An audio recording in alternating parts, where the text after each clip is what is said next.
What's up, everybody? Welcome to Bios3 Raw TV. Today I'm going to talk a little bit about rituals, like gym rituals, which I think can be very important to tap into a part of your psyche and use as a part of use as a type of a performance enhancer, just like you would use a pre-workout or you would use a steroid or whatever. Your mind is the most powerful thing that you have. It's not your body. Where your mind goes, your body will follow. And your mind can make your body do some amazing things that you never thought it would. I mean, look at these people who pick up cars and stuff off their kids. People go, well, the adrenaline does this. I don't give a shit what the adrenaline does. The muscular system has not been built to pick up cars, but it can handle it because the mind can somehow switch on some hormone system to do it. So essentially everything runs out of the mind. So one of the things that I do is I will have very kind of planned out things as far as even outfits for the gym. When I train legs, I have a specific pair of pants that I train legs in. In the wintertime, in the summertime, I train in shorts. But it's my cousin's pants, my cousin Christopher's pants, the Adidas straight pants that he used to wear when he trained. And you guys know the story how he passed away, and he's the one that got me into training. And I went to go into bodybuilding and stuff after. And after he passed away, I got some of his belongings. My aunt had given me these pair of pants. And now I wear them when I train legs. And when I put those pants on, my mind automatically starts going, it's leg day, because that's the only time I wear the pants. It's leg day. Legs are coming up. So you start to get into that mindset. Because let's face facts, when you go to train legs, if you're getting under a 1,000-pound leg press or a 500-pound squat, there's something not right with you. You can't be right in the head 100% if you're doing stuff like this. And you have to call upon certain survival mechanisms in your body to be able to do this stuff, because it's not something a normal person does. So it's kind of a fight or flight thing that gets switched on, but the mindset and the concentration has to be there. And if it's not there, you're going to get hurt. You're going to get crushed. It's just how it works. A lot of times I'll wear like that black gasp tank top you guys have seen me wear in videos. I wear it on chest day. I like to wear that one on chest day. For some reason, that gives me motivation on chest. And I think I look better when I get a pump in my chest wearing that one than other tank tops. I also have the orange gasp tank top with the blue piping on it. I wear that when I train delts. You guys saw the delt workout I was wearing that one. So I just feel like there's a mindset that happens when you start to go through rituals. You know, driving to the gym, I put on, plug my iPod into the stereo and I start listening to songs going through my head. It's a ritual that I do every single time I go to train. And even things like the songs. I mean, there are definitely certain points where I'm going to hit the complete failure on that last set and I don't even know if I can do it. You know what I mean? You're sitting there, you're like, man, I just hit failure on the last set.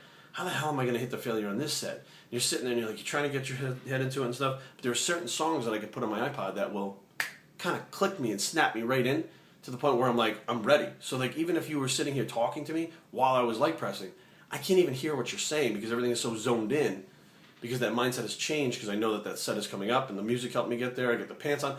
It may seem stupid to some people, but the way I look at it is you spend all this time on a diet, you spend all this time training, you train around injuries, you're sore, you're in pain. Some people take anabolic steroids and stuff that they don't even know what's in it from underground sources that it could possibly be dangerous. You could be messing up your liver. You do all these things, but you wouldn't wear a shirt or you wouldn't listen to a certain song. Like you overlook that. Those are the simplest things you can do to give yourself a little bit of a performance enhancement. So, my advice is that, if you have something like a shirt. I mean, this is very, very common back in the 90s. Guys had certain shirts they wore when they trained. They had certain hats they wore. I mean, it boiled down to certain shoes when they trained and they did squats, they would work boots or something like that, or combat boots so that they could have better ankle support. Whatever it takes to get you into that mindset to bring you to the next level of your training. Hell, I mean, putting on a tank top or a pair of pants should be the least of your worries if you're trying to be pro or if you're trying to compete or something like that. Or even if you're just trying to get to the next level on your own and you just want to be better than you were the last workout. You're tracking your progress and you're trying to go up 5 pounds. Hey, if you put a song on that gets that 5 pounds, who cares how it happened? It happened, Another thing I want to touch on is I keep getting this guy on my videos, and I forget who it is because he gets lost in the feed, and he keeps asking about natural diuretics for women. Men or women, or maybe or both. It doesn't really matter because I'll talk about it for both. But stuff like tiraxetone he mentioned, which tiraxetone is a new formula. They used to have an old one that was pretty strong. Haven't used the new one, so I can't really comment on it.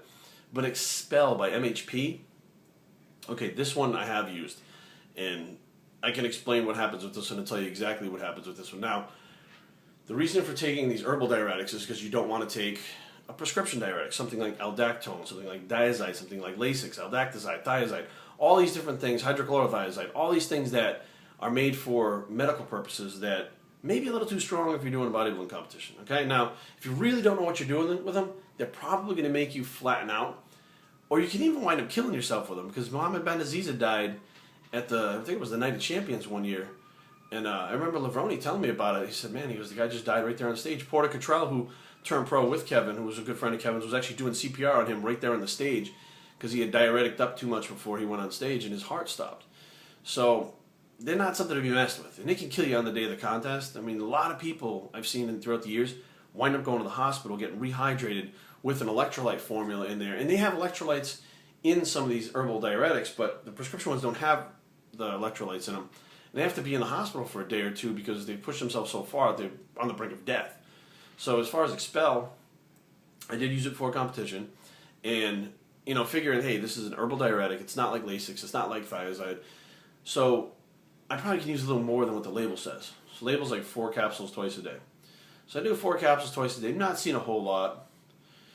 Next day, 6 capsules twice a day. Now I'm starting to pee. All right. Well, that was in the morning. It's all right. Before I go to bed, I'll throw down 8 capsules. Okay. Now 1 o'clock in the morning, I wake up with my quad cramped to the point where it's locked, and I try to sit up. And as I try to sit up, my right hamstring locks. So my left quad and right hamstring on opposite legs are locked. Now I don't know if you guys have ever had these cramps, but you can't sit up, you can't stand, you can't get out of bed if this happens.